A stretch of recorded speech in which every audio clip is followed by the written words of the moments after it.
morning, I want to just welcome Mike Mooney to the podcast today. We'll hear more from Mike in just a second, but let me just introduce very quickly our other hosts that are with us today. I'm joined by my business partner, Seth Davies, from our office in Atlanta. I'm joined by our Vice President of Consulting Services, Scott Fabro, from our office in Raleigh. And I'm joining you today from down at the coast of North Carolina. So we are delighted to be with you all today. And thank you for spending some valuable time with us. We know you're super busy, and we hope the next few minutes will add some rich content and maybe some thought-provoking mindset shifts today to your day. So welcome, everyone. And let's just kind of dive right in. Mike, it is great to see you today. Thank you for agreeing to spend some time with us on the 6th episode of The Pulse of High Performance. And before we kind of dive in, because we've got a long list of questions, I want to just have you maybe take a moment and tell us a little bit about yourself, kind of your history, your time in NASCAR, and then more importantly, how you got into the space that you're in today, because we've been very fortunate to be able to engage you with many of our large scale projects in the last couple of years. And tell our audience about kind of your history and what you're doing now. That's great. And first of all, I just want to say thank you for the opportunity to join you all for this conversation. I mean, anything with high performance in the title, I'm all about and wanted to be part of. So thank you for that. And in terms of my career, I was fortunate to have spent the last 25 plus years in motorsports, NASCAR in particular, also IndyCar, F1, NHRA drag racing as well. And during that time, I really had the opportunity to work in the various facets of those sports, from the agency side to the brand and sponsor side, as well as the team property side. And during those years, my career really kind of ran a wide spectrum, starting with communications and PR, working into crisis management, where I did a lot of reputation rehab and repair, kind of fixing things when people would say some knucklehead things on TV, or if there were, sponsor issues that would come up that tend to happen from time to time. I also had the opportunity then to be working with brands who were saying, hey, we want to invest in motorsports. We've got 15, 20, 75, $100 million. What do we do with it? And I was able to work with teams where we would literally build out the framework and the structure of what those sponsorships would look like, connecting those dots to ensure that their brands were integrated in a credible, authentic, and relevant way within the sport to drive revenue back for their business.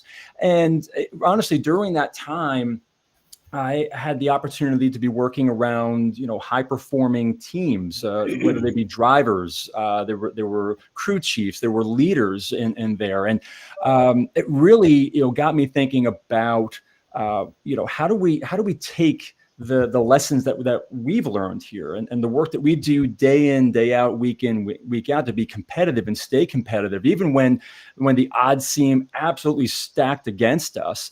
And I was, really collecting notes, and I've written the book on reputation, which became kind of my launch pad out in 2018. And I really wanted to start a new chapter in my life and using what I had learned in this high performance world and take it out to leaders and organizations and teams to help them get to another level of performance themselves.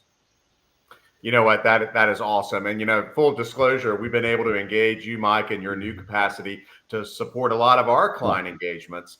And one of the things that I love when you talk about, be it at the Army or be it at our user conference, you really make this connection in that people are high performance vehicles also. Could you say just a couple of words on that so people understand the connection you're making there? Yeah, absolutely. Absolutely. So again, going back to my career in motorsports, working around these high performing and championship level teams where they were constantly building, fixing, restoring, innovating their race cars, these high performance vehicles, to be competitive, to be in a place where they could stay in the race, right? It occurred to me that there was a different type of high performance vehicle in this world that needs the same building, fixing, restoring, and innovation. And that's people. That's you and me. And the idea, though, is that, in society, and the typical drive is that, well, to be the high performance vehicle, I need to be working 80 hours a week, and I need to, sacrifice my integrity, sell my soul, ditch relationships, forget about my health. And truly, while we are all vehicles for leadership and innovation and solutions, but we're also vehicles for hope and grace, and love, quite honestly. So what I do in my messaging is really try to shift people's thinking away from being high performer isn't about overdrive. It's really about three key things. And it's about being more present. It's about being more intentional and having a sense of curiosity. I love that.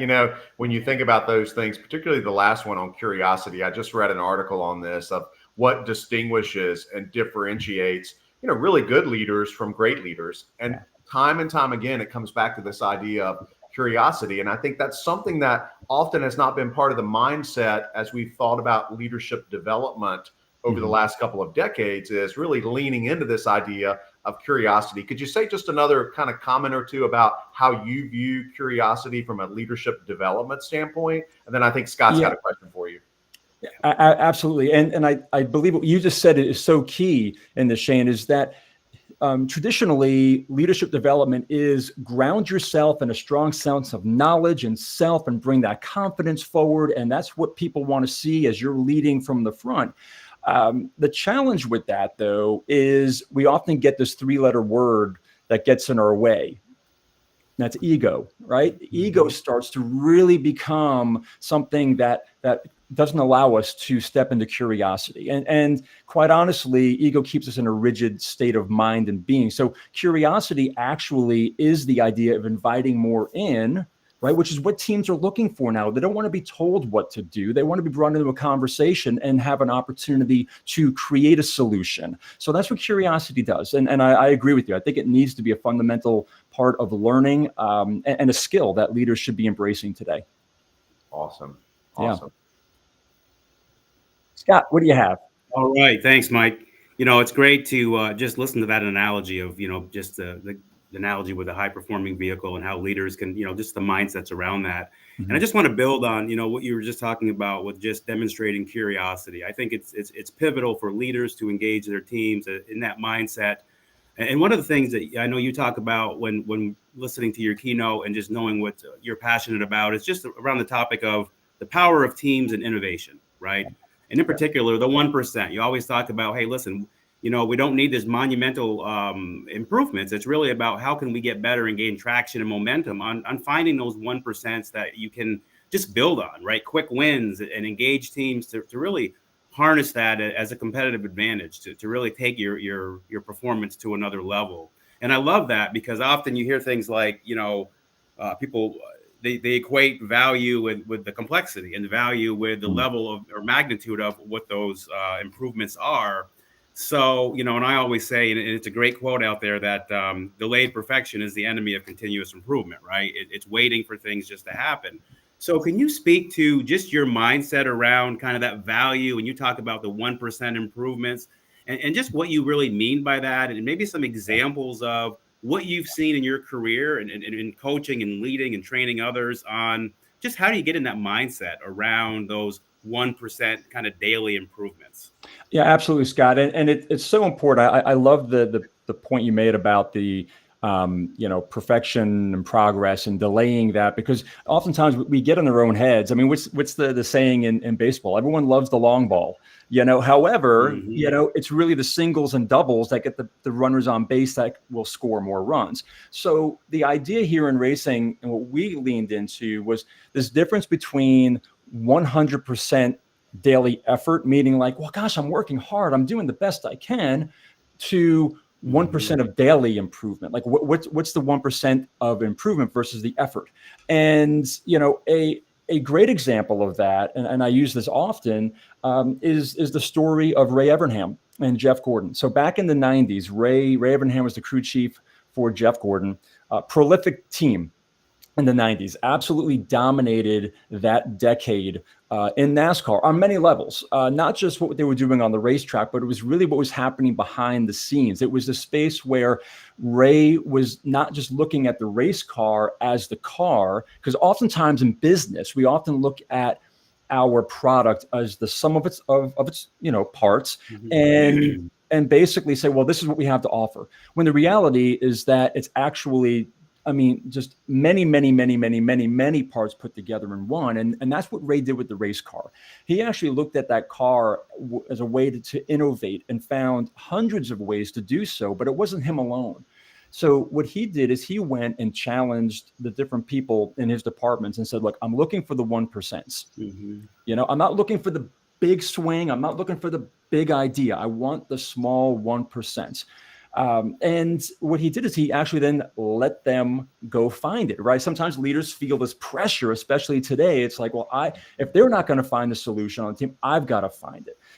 So he was very smart in delegating that out to the team. And a couple of examples of what came back in. One of them, and we were joking earlier before, yes, I have props right here, but who am I without my props? So basically the one story in this is the hood pin, right? A hood pin is a very simple piece of equipment on the race car, yet very important. It keeps the hood connected to the chassis and the frame. So as the drivers are going 200 miles an hour down the track, the hoods don't come up in the driver's face. That's problematic. So traditionally, the hood pins were mounted this way across. There are 4 of them that go across the hood. And one of his engineers said, well, hey, Ray, what if we just turn those hood pins that way, right? What would that do? Well, it makes the car just a little more aerodynamic, right? Just a little tiny change, right? 1%. Then some of his mechanics were coming back, and this is back when there were more nuts and bolts on the cars in the day, but they were like, hey, we've got like so many of these nuts and bolts, extra thread. What if we just cut off this extra thread on these nuts and bolts to save weight, to gain weight, to give back to the aero team that they can use on the car? They went, and these were just 2 ideas of dozens and dozens that the team came back with. The funny thing is about it is that, and I'll ask you guys this: if you were the engineer that was sitting there going, the hood pin, well, it's always been this way, but what if we did this? Would you be almost embarrassed to bring that up in front of other people? Yeah, for sure. Yeah, I think that's a lot of times what gets in the way. Yeah. Yeah. It's just like, this is really so inconsequential, shaving threads off of bolts. But what Ray did is he recognized the power of the cumulative effect of 1% across multiple departments. And where I bring this home in the messaging is that if you take a snapshot of their time over like a 3-year period, there's like over 180 races, or maybe a 5-year period, like 180 races. Forget about the championships they won. Forget about the wins. It was all about their top 10s and top 5s. Out of those 180 plus races, they were in the top 10 over 120 times. So it just speaks to the power of consistency that this brings forth on the team, that puts you in position that when you can win, you can take advantage of that opportunity, right? That's the power of finding 1%. So what Ray did in that was, look, he acknowledged the need for it. He turned his people loose and said, get after it. He celebrated the small ones that he knew would gain to the larger wins. So, truly, it's a great model for us to look at the 1%. Like, where's your hood pin? What's that going to be? Yeah, and I know Seth has a couple of questions too, but just to wrap that up, because again, I think you just hit on the different, kind of the 4 different things that were in my mind as you spoke to that is, number one, the leader's got to open that door, right? Set the expectations that almost like dare to try, be curious, be inquisitive, go out and look for, mine these, especially things that are not only continuous improvement, but at best also things that are getting in your way, things that are pain points, frustrations, and then. Letting them go find it, allocating time, empowering them to truly own it, not just saying one thing, right, but owning it, and then really to celebrate and share. And I know that when you speak to the clients that we're involved with you, that always resonates because people leave the session and really start talking about, hey, what is our hood pin, right? Because when I can see something that's been done, and that's why the power of sharing, even within your organization, I can connect to, well, what have you done? And what are some of the things then that I can do perhaps to get in that same space? That's super right. important. And I appreciate you sharing your insights on that. No, of course, man. And it really gets back to the fact that oftentimes we are, well, not often, we are creatures of habit. And often when we get into our work, it becomes the hamster wheel of, hey, we just got to get it done. This is really that space of being intentional, as I mentioned earlier, intentional for the leader to say, hey, I want to make sure that we're taking a step back to actually unpack the work we're doing. Where could we find that 1%? And give people that space. I know one of your clients, 3M, I mean, that's part of their mantra internally, where they give their people time for innovation. It's just what they do. It means that much to them. Yeah. Just a thought real quick before Seth takes it. I know once people find that 1%, Mike, though, I think it's imperative that leaders affirm and recognize that. Right. Yes. And I think, what we see often with our clients is we are making significant improvements. We are improving the business. We are moving it forward. We are finding not just 1% sometimes, but significantly more percents. But we've got to make sure we're intentional to take that time to stop and affirm that behavior. Because as we're encouraging that type of creativity and innovation and curiosity, when we see it, we've got to acknowledge it, right? And I'm sure you guys did that in Ray Ebernham's team. Well, absolutely. So here's the other little nugget I'll throw in there, Shane, because it's so important. And you just kind of triggered this in my own mind, is that the leader has to acknowledge it, and the way they do it is so crucial. Okay, it can't be something, and maybe y'all can relate to this, when you bring the idea in and the leader goes, yes, but. Mm-hmm. And as soon as you hear that word but, it's so deflating, isn't it? It's not because I've also heard that but is no in a tuxedo, right? It's just dressed up, right? So I think that the note to the leader is using a word that's either you take from improv, which is yes and, or yes yet. And that's powerful. It could be yes, and we should also be looking out for X, Y, Z, or yes, yet I think we should also take into account these other parameters that would have been after the but, the yes, but you haven't thought about these things. Mm-hmm. It's the yes, and we should also look at how these can fit into that solution. So that, again, you're keeping it collaborative, but being really intentional with your words as a leader. Yeah. Awesome. Yeah. Hey, Mike, I've been so excited to have you on here. As you know, I'm a big NASCAR fan, and I love to hear your NASCAR stories about that. Well, one of the things I want you to come comment on is teamwork, collaboration, and engagement. Mm-hmm. And that's, I think, one thing that many organizations are challenged with is, how do we break down the silos in our organizations? How do we create that collaboration and innovation? And I've heard you talk several times, and you talked about there's a particular team that you work with where everybody was siloed in the organization and the team wasn't being successful, but the leader recognized that and said, hey, we need to come together and work together side by side, regardless of what department, what role, what function with that. Talk about, your experience on leadership and how important it is to engage everyone across the organization to drive better results and that continuous improvement.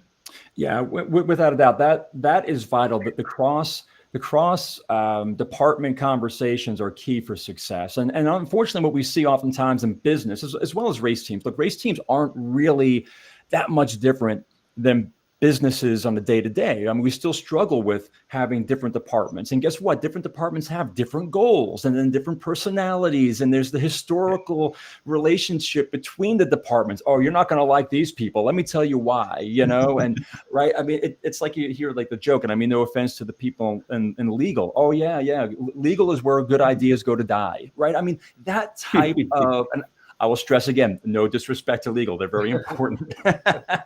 But I just, I say that to emphasize the point that in some companies, there is sort of this culture and historical bias that happens between departments. And we see it in racing as well. And what the story I was sharing was at Roush Fenway Racing. Well, now Roush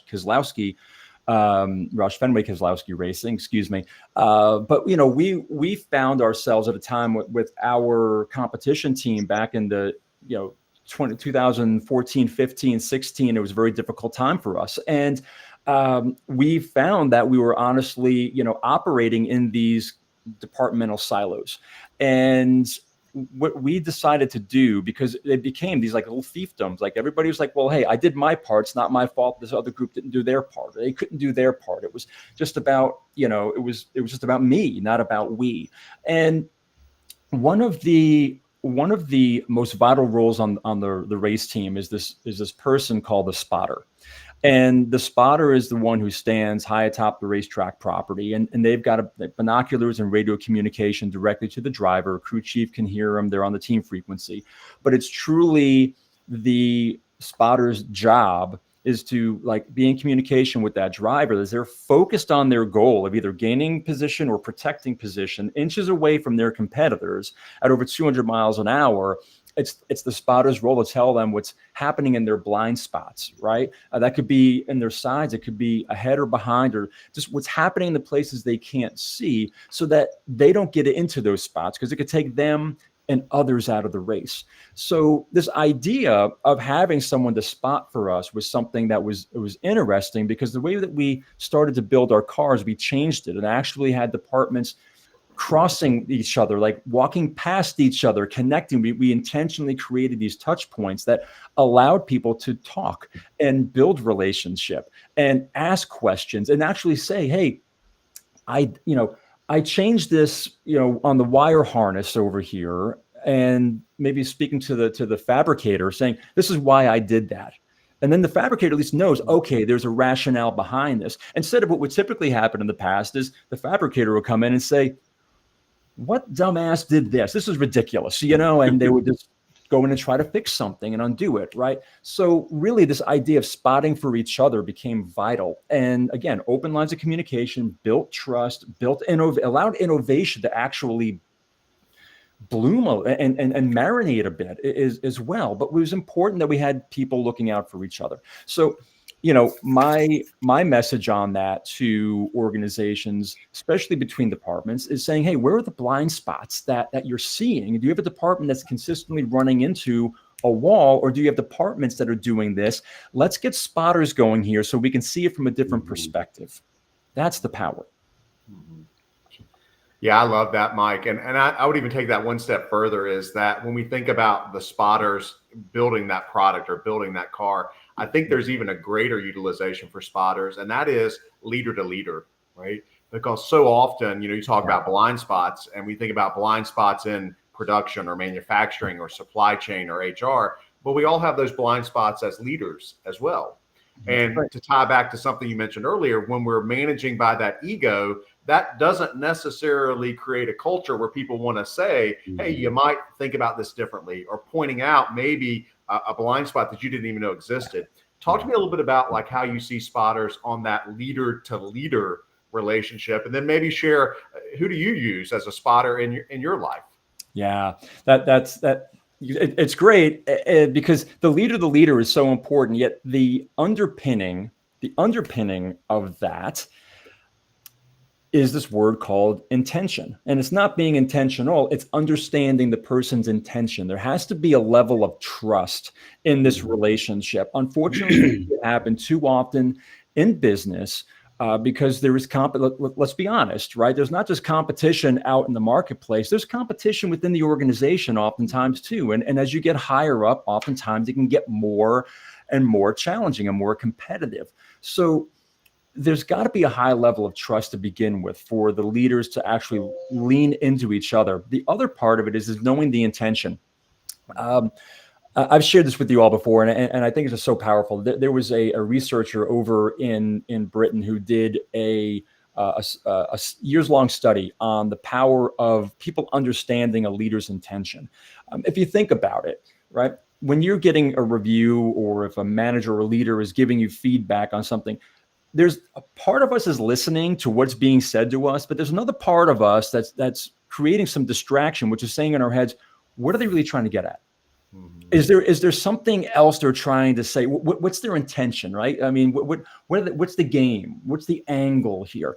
And that undermines this ability to have true trust by understanding the intention. So what this researcher found out is that with two simple statements, and they've got to be true though, with two statements, a leader can truly build a stronger bond. And leader to leader or leader to the team, simply by saying to that person on the team or that leader and say, listen, I am here for your greatest good. I'm here for your greatest good. I want nothing more for you than to succeed, because if you succeed and do well, guess what? We all do. Second, I mean you no harm. I don't mean you any psychological or emotional, and again, we'll call HR in physical harm and anything that I'm sharing with you. So what I'm saying to you is for your greatest good and the greatest good of the organization. If a leader can get that dialed in and actually live that out, there's the key. You got to live it out and be consistent. You can't just parrot it. Right. Then you can have that the leader spotter where there's going to be genuine, like, thank you. Like, you can tell somebody what they need to hear and they know why versus what they want to hear just to placate them. Yeah. Gosh, I love that. That's so true. So the 2 points again. So I mean you no harm, and I'm here for your best intentions. I'm here for your greatest good. Your greatest good. I love that. And I mean you no harm. Yeah. But you got to believe it, Mike, and then you got to live it. Yeah. Yeah. And Mike, one thing too, I think that the audience could benefit from is maybe just, I love how when you talk about trust, you use a simple acronym, don't roll the dice, right? You use the dice acronym. So you have the, kind of the 4 cornerstones of how you can effectively build trust. So maybe speak a little bit about that, because, I think if we can make it, really so simple that people can resonate, what does that intent look like? What are the different cornerstones of building trust that, man, I can use a spotter. I can develop on my own, but also use a spotter to have those kind of conversations. So you can just speak briefly on your view of how you can build trust through your DICE model. Yeah, thank you. So yeah, absolutely. The DICE acronym, quite honestly, was a way for me just to kind of, for myself to remember that each day. Because I want to make sure that when I'm showing up that I've kind of am living out the things that I'm speaking on as well. So DICE stands for dependability. Right, that you're going to show up and do what you say you're going to do. It's integrity, which is doing the right thing, even when no one's looking, because ultimately in today's world, there's someone looking some way, shape, or form. And I'm not just saying like camera's big brother, but people are looking. Right, there's consistency, and that being consistent in what it is that you're doing, saying, how you're showing up, and then there's the last one. E is engagement, which is basically, if you see something, then do something. It's, and that's not just the TSA, model, but it's really about, look, for leaders, where there's smoke, there's probably going to be fire. So how about we jump in and manage the smoke instead of wait for the fire to erupt? And then now we're firefighters, right? So if we can live into or bring those elements to life each day, then yes, you're building trust. Love that. Yeah. Hey, Mike, you mentioned in your opening introduction your book Reputation Shift, which I highly recommend to all our listeners. That's a phenomenal book. But why did you write that book? I mean, what was the genesis of the content and the topic on that book from your perspective? Yeah, so it plays product placement, right? Yeah, there you go. Having worked on, dozens and dozens of crisis situations in motorsports over the years. I mean, ranging again from driver deaths and fan injuries all the way to, again, drivers saying knucklehead things on national TV and, bankruptcies and things of that nature. I realized that the idea of reputation management was so reactive. And this question kept popping up in my mind. It's like, well, how much is your reputation worth? Because most of the time people weren't thinking about that until the damage was done. Like, we don't recognize its value until we've paid a price. So I wrote this book from a place of being more proactive and saying, let's not wait just to manage this, but there's a way that we can actually develop it. I dare say even design it. However, it's got to be done from a values-based perspective. And that's the key. That's what I wanted to write in here, is that the book is really sharing use now tactics and strategy on how we can be building, strengthening, protecting our reputation, but from a values-based perspective, because that's true to us, right? It's not being something you aren't. It's not being that reputational chameleon, like, oh, I'm in this room, so I'm going to act this way. And with these people, I'm going to act that way. It's being consistent and authentic from your values. So that was really the idea.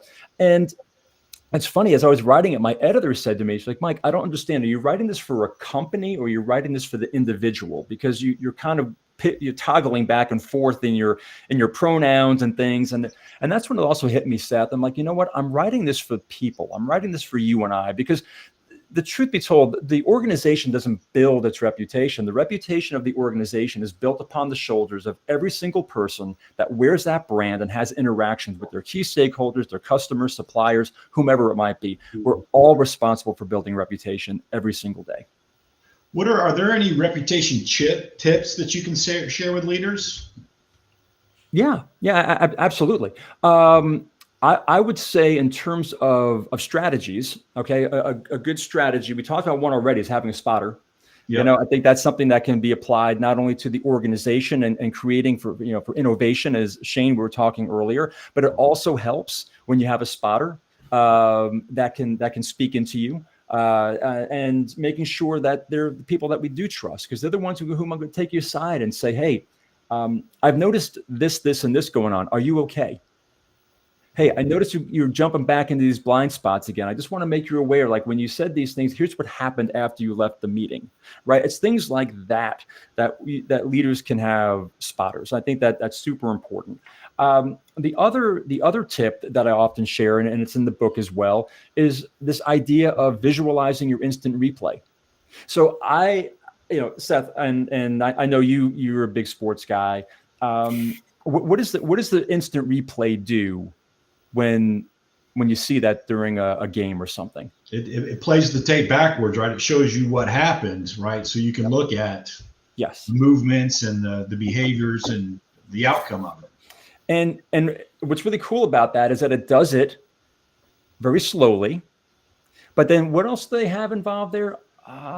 Yes, multiple camera angles. You get to see it from different perspectives, which I could be adamant that it was safe, but then when I look at it from a different perspective, I'm like, ooh, no, that wasn't even close, right? Yeah. So what I encourage leaders, I encourage everyone as you're thinking about this, as you're going to make a decision, and whether that's like sending an email or making that phone call or having that conversation or whatever that might be, I would encourage you to visualize the instant replay. Like, think about what's this going to look like from this person's perspective, that perspective, a stakeholder's perspective. Like, this really gets you in that space of curiosity instead of in that space of like, no, this is just how I'm going to do it because I've got to get it done now. And oftentimes we'll look at them and see, well, oh gosh, I've got to change my tone. I've got to change the language. Oh, they could look at it or take it this way. So I need to really think about how I want to send this message. So that's all the power of visualizing that instant replay, because it really can save you a ton of backpedaling or reputation repair or rebuilding your trust or all those different things. It's simple, but it takes us being present, intentional, and curious, right, to be able to bring that to life. Mm-hmm. Great topic. I mean, sometimes the simple things are the ones we don't see in front of us, right? That's exactly right. Yeah, absolutely. Hey, Mike, where have you been speaking lately? I know you're in high demand to bring this message to different industries. Tell us a couple of places you've been lately and kind of the topics you lean into. Yeah, well, I mean, I've been to a handful of events the last month and a half, and I've got some good ones coming up, pretty much all around the country, which has been great. And honestly, the messages I'm asked to deliver are still in this space. Really, it's about helping leaders unlock more potential and opportunity by bringing forth ideas around better presence, better intentionality, better curiosity. That's going to, again, bring teams together in a more authentic way. I'm also working with groups doing reputation workshops as well, and helping them as organizations looking at the reputation. What can we do to really, more importantly, like see where are the risks?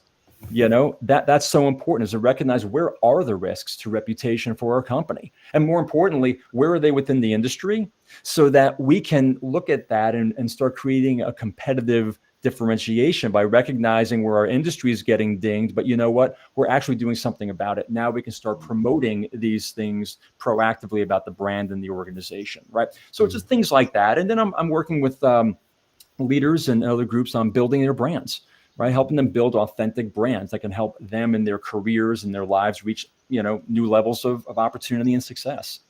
I think that's really interesting, because we keep talking about what we want to build in the future or become in the future. Yeah.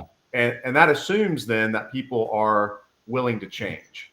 That assumes that there is an awareness, a self-awareness, an organizational awareness that what got us here is not going to get us there. And there's a quote that you use that I think is very resonant to get people to understand change management. And if you don't mind, say a couple of words about how you view letting go of the old and embracing the new. Yeah, thank you for bringing that up, Shane. I appreciate that, because it's something that I really believe in. You know, there's that old joke about, you know, how many people here, raise your hand if you want change, and I think all the hands go up, and then it's okay, great. Raise your hand if you want to change, and it's just it's like people like the idea of it, yet don't necessarily want to have to change perhaps the way that they're operating. And I actually like using the word evolve versus change. Change to me feels more like, all right, I'm doing something wrong, so now I have to change that behavior. I prefer to look at it through the lens of evolution, right? Like, okay, I'm in a role and the business is evolving, which therefore I need to evolve as well. And that says that I still have value here and I can still play an important role, whether I'm doing the same thing or they're telling me that I need to work in a different department or you know, cross skill, upskill, whatever that might be. So the quote that you were speaking about, I think is just really powerful for leaders, that they have to, if they're in a state, evolve their team, right? That they paint a picture and have a vision that people can see and feel emotionally and understand what it is. So they need to really be able to understand the value of the new so that they can abandon the old. I love that. People have to understand that the promise of the new is worth the abandonment of the old. And if you want to take it to even more of a visual, think about being in the open water, right? And people are like clinging onto a life raft, and you tell them, come over here. It's better over here. It's better, but you're going to have to swim a little bit. You're going to have to reach. You're going to have to get uncomfortable. And there's a point where they've got one hand still on the boat, and the other one's got to be reaching out. And there's a point where they got to let go. So it's in this space that the leader has to really let them know that the promise of this new is worth the abandonment of the old, and it's going to be better for all of us. That's the key, right? Yeah, that's awesome. I think that's very resonant. That metaphor makes it certainly drives. Because too many times it's like we got to change. Why are we changing? We end up in change fatigue, especially in a market where we're literally looking at results in real time. It's not even, I was talking to a CMO about 4 months ago, and we were talking about this project, and I said, well, what's that looking like in 6 months? He goes, 6 months? He's like, Mike, you're working off a calendar, man. I'm looking at 6 minutes on my clock. That's how I'm measuring time right now. So, that, Siri didn't quite like what I was saying here. We have a fifth guest here on the Pulse of High Performance. It's Siri. So the point there is that teams can get into what I call change fatigue, where they just, it's the change and the flavor of the month, and they're going to go through the motions, but they're only going to do so much because they know that in another 3 weeks to a month, it's going to change. It'll be something else. And, that, as you all know, because that's a lot of what your work is getting people to really understand the value of change and how do you go about doing it in a process-based way that becomes sustainable and people can see the value in it and they've got their dashboards. That's powerful. Like what you all are bringing to the market from that standpoint is absolutely gold, because too often times it's just change, go figure it out. And people aren't going to stick around for that. No. Good point. And that gets back to mindset too, right? And making sure, Seth, you were mentioning that about mindset, of how we show up, for change, and how that can work. So, I know we got just a few minutes left. Seth, Scott, anything else for Mike? Well, I just want to go ahead, Seth. Well, you go, Scott, because we got a question. We'll let Mike wrap up with a question on that. So no, I just wanted to wrap up the reputation. I love the question from Seth regarding what prompted you to write the book, and I just remember going through that and following some of the stuff that you're talking about now, when you kind of relate the brand to that as well, and defining that as the promise of an experience, right? I think that's powerful, and it resonated with me because, to me, that's the proactive part. As leaders, I think we owe it to ourselves to really think about, because we're in the grind, we're just getting stuff done, and there's a lot of fatigue, and there's a lot of we talk about cultures of dependency, right? And I just think that the way you frame up, and I look at reputation, presence, brand is kind of all interrelated. It's how do you show up, right? What kind of a climate do you want to foster to create the kind of culture that you arrive at? And I just like the way you frame that up, right? The promise of an experience. And I think everybody out there, if you're a leader, right, should be thinking about what is that experience? And because that, I think, is a proactive part of exposing a little bit of vulnerability to say, if I'm not there yet, what behaviors do I need to change? What systems do I need to implement? What engagements do I need to, to further enhance and relationships to build?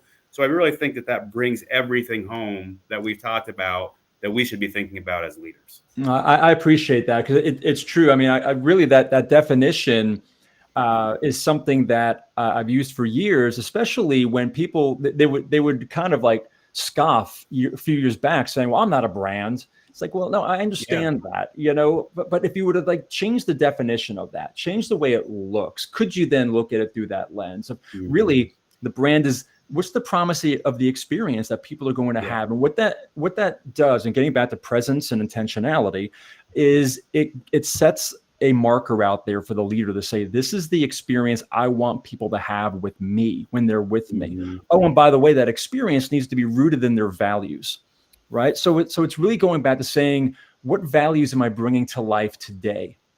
Because if I do that consistently, I will create the experience for people that I would like them to have with me. And it's not rocket science. I'm not having to work so hard.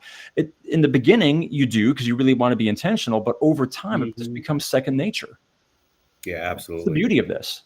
Yeah. Yeah. Hey, Mike, Thanks, before Mike. I share this question with you, I just want to thank you for your time today. And I thank really enjoy our partnership, because I think the messaging that we bring around process-based leadership and creating the non-negotiable processes, you complement it very nicely with about the change and having, from a leadership perspective, who's your spotter, what are your blind spots, and embracing, a new way of work. And so I'm really glad that we had the opportunity to do that. But we got a question from Parker in Raleigh. Parker wants to know, how can I contact Mike about having him come talk to our leaders at our organization? Oh, that's great. Parker and Raleigh, thank you so much. I wanted to the first-time caller, long-time listener. So thank you, Parker. No, very simply, you can email me at mike@mikemooney.com. You email me there. That's the easiest way. Yep. Great. That'd be great. That's awesome. Any closing comments, Mike, before Shane wraps us up? Gosh, the only thing that I would say, and again, I want to thank you for the time, and I want to thank you for the work that you're doing and the messages that you're sharing through this great show. And I know it's show number 6, I hopefully have like 600 plus, right? I would just want to close with the thought, again, going back to us all being high performance vehicles. I really believe that the world that we can live in ourselves is driven by how we see ourselves in our minds. So I would encourage people to really be thinking about their mindset. We're in a time right now in the world, there's a lot of anxiety, there's a lot of divisiveness, a lot of reasons for us to be maybe a little grumpy. But that doesn't mean that, or to feel grumpy, right? That's the key. It doesn't mean you have to be grumpy. So just recognize the difference. Like when you're feeling something, the difference between feeling it and being it, and you've got a choice in there. So take some time for that mindset. Really think about the way you're showing up for yourself, the words you're using to yourself and about yourself, because that's what's going to then frame up how you're going to approach the world and how people are going to experience you. So please take your time, be kind to yourself, be graceful, and just know that your best is yet to come. You know what? I love that, Mike. And again, I'll echo our thanks to you. But you close your talks with a great story about Junior Johnson and the difference between involved and committed. And before I give just a couple of closing thoughts, can you share that story real quick? Because I love that. Yeah, absolutely. So this goes back to 1998, right? Way back in the day. I was managing the public relations for NASCAR's 50th anniversary at the time. And I found myself, I was in the car driving Junior Johnson to an event. And Junior, he got his start in racing as a moonshiner up in the Appalachian Mountains. He was a in the Hall of Fame as a team owner, driver. I mean, everything this man has done, it's been incredibly successful. And I was driving with him, and I don't know what made me, actually say it, but I was really wanted to know, like, gosh, this guy's been so successful. And so I asked him, I said, Junior, you've been successful in all the things that you've done in your career. Is there something that you can share with me that I could learn from? Because I want to be successful in my career. And he said, actually, there is. And again, some folks may have heard this story before, but when you hear it from Junior Johnson, it truly is like, whoa, okay. And he said, Mike, success comes down to this breakfast plate. And I said, a breakfast plate? And he goes, yeah, bacon and eggs. I said, bacon and eggs, that's where success comes from. Because Mike, it took 2 animals to make that breakfast plate, right? And I said, yeah. And he goes, well, the hens laid the eggs. Well, what are the hens going to do tomorrow? I said, lay more eggs. And the day after that, lay more eggs. Okay, well, those hens, Mike, were involved in making that breakfast plate. Then he took a deep breath and he looked at me and said, but that hog, that hog gave everything it had, whether it wanted to or not. It gave everything it had. So you see, that hog was committed. And that's the question I always ask myself and my team when we're coming into work on a challenge, a solution, we're trying to get better. Are we involved or are we committed? And I thought that was a great question. Awesome. Yeah, I love that. And you know what? Just on that line, I just have to close with this personal message. So before the podcast started, I was wearing my Beach Mountain, North Carolina hat. And Mike, you mentioned certainly we know that they are struggling through Hurricane Helene, and just people that live in the mountains where I'm from, we don't worry about hurricanes, and now they're dealing with some pretty catastrophic situations up there. Mike, have a very personal story of your son who's up there on the front lines, involved and committed. Yeah. I appreciate that, Shane, very much. Yeah, our son Blair. Into helping those folks up there. We're very proud of him. He's a senior up at App State. He's going to be wrapping up in December, but he's also in the North Carolina Army National Guard, and his unit was activated about a week and a half ago. And he's been up there in search and rescue, as well as helping to distribute supplies. Very proud of him. Last night we were talking with him, and he said, looks like we're going to wrap up this week, and get new people in. He said, but I really want to stay and help in that transition because I've been here from the beginning. And he's committed. I mean, and along with so many other people up there, whether they're serving in the armed forces and the Army National Guard, or they're just people coming up to help. I mean, everyone's up there committed to these communities, but having that personal connection where my wife and I, Krista, are very proud of that young man. Absolutely. Absolutely, as you should be. Well, listen, I really appreciate you taking some time today to share with us what you're doing in industry, how you're creating high-performance humans across the world as they listen to your message. Seth, thanks again for being, and Scott for helping host our 6th edition of the Pulse of High Performance. We'll hope you join us next week. Seth, who do we have on slate for next week? So next week, we got Will Bryce, Michael Watkins talking about the importance of data and how you manage your data and actually utilize your data for a strategic advantage. They've got a great podcast lined up, so make sure you join us next week. Gentlemen, thank you so much. It's been a pleasure. Enjoy the rest of your day. Thank you. Thank you, guys. Thank you.